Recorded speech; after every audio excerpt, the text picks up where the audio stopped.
Assalamualaikum warahmatullahi wabarakatuh. Pada kesempatan kali ini saya Rizky Hadi dari PSTI Informatik PSTI Unila 2018 untuk menyelesaikan UAS dari UAS data mining.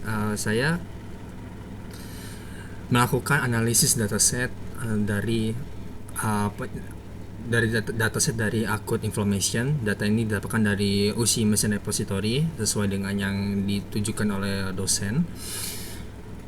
Nah, dataset ini memiliki 11 atribut, diantaranya ada A1 sebagai temperatur, A2 accuracy atau mual, A3 sebagai lumbar pentos sakit pinggang, A4 sebagai urin pusing atau buai kecil, A5 sebagai data menstruation pains atau nyeri pada kembung kemih, A6 sebagai data burning urea atau rasa sakit pada urea, sebagai tambahan ya.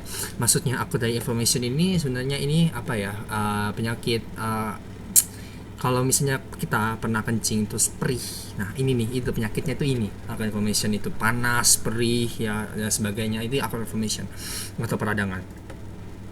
Lalu ada pains lupa lagi. Sakit pinggang, sampai menstruation pains ya, atau nyeri pada kamu kemih. Terus ada urea, ini panas pada urea ya, atau maksudnya itu kalau untuk yang laki-laki tahu lah ya.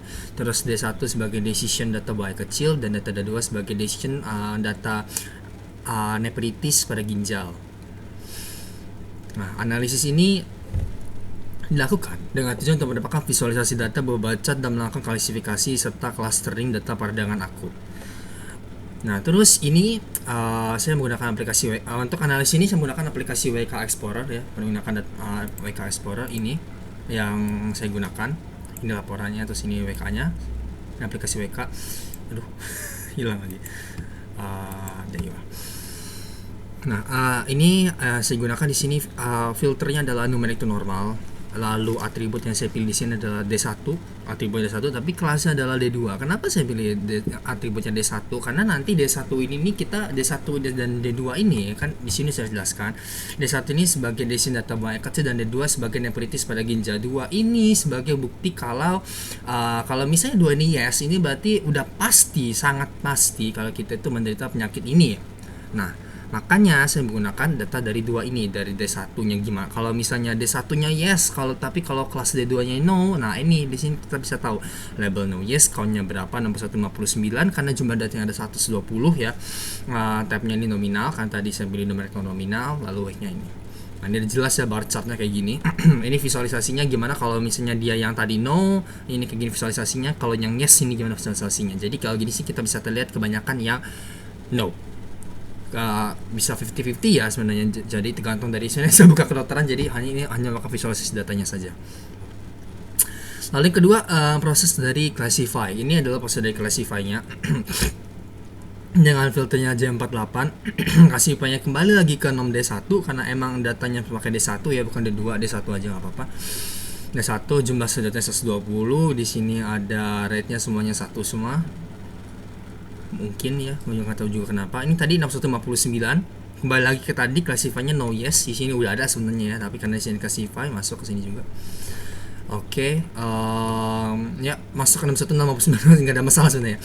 Terus kembali lagi ke cluster.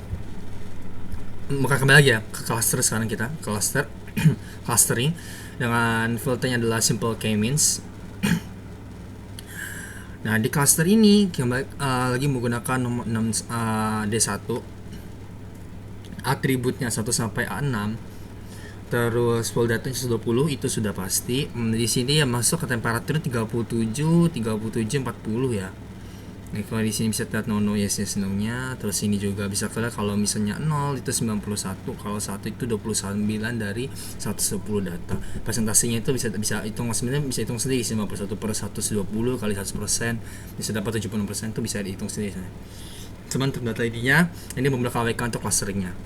Nah, terus apa gitu data yang saya dapatkan, apa sih namanya, kesimpulan apa yang saya dapetin dari hasil analisis datanya? Seperti yang saya jelaskan awal sebelumnya, ini untuk mencari tahu atau menganalisis hasil data dari D1 dan D2 ya. D1 dan D2 ini datasetnya itu kayak gini. Kalau misalnya semakin banyak di D1 dan D2 itu yes-nya, di sini kan kita bisa lihat ya. itu bukan semakin banyak ada 1 dan 2 atau bersamaan yesnya, maka semakin tinggi kemungkinan orang itu akan menderita penyakit ini. Nah, jadi itu, nah terus gimana cara tahu kalau misalnya ada 1 dan 2 itu bisa semakin yes? Itu berdasarkan kategori dari A1 dan A5. A1 dan A5 ini sudah saya tuliskan penjelasannya.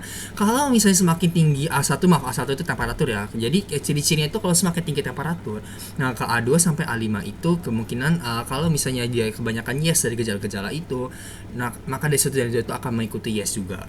Ketika semua D1 dan D2 yes, bukan A1 dan A5 yang yes ya, tapi D2, D1 dan D2 yang yes, maka sudah dipastikan dia akan menderita penyakit dari acute inflammation ini. Ini adalah jurnal yang dijadikan sebagai referensi saya ya. Sebenarnya jurnal ini sama-sama menggunakan acute inflammation. Cuman metode dia itu berbeda sekali. Dia di sini dia juga di sini menggunakan filtering dari dataset dari hati ya, dimana yang diuji itu tidak ada. Tapi di sini dia menggunakan, saya nggak tahu rekomendasi dari mana. Hanya saja ini sama hasil akhir sama dataset semua kebanyakan yang dipakai juga sama. Cuman dia ada tambahan dataset dari hatinya juga. Saya juga nggak tahu apa yang dilakukan dari liver itu. Cuman ya mungkin dari liver itu kalau misalnya kita bisa lihat dari sini, dia itu nyari kadar good dalam liver itu gitu. Jadi kalau misalnya mungkin dari liver ke empedu baru ke ginjal. Kalau ya dari ini. Dan dia juga ini lebih ke machine learning ya kalau misalnya dari jurnal ini. Tapi hasil akhir tetap sama sih. Tetap mencari tahu soal acute inflammation juga. Oke, sekian dari saya. Terima kasih. Wassalamualaikum warahmatullahi wabarakatuh.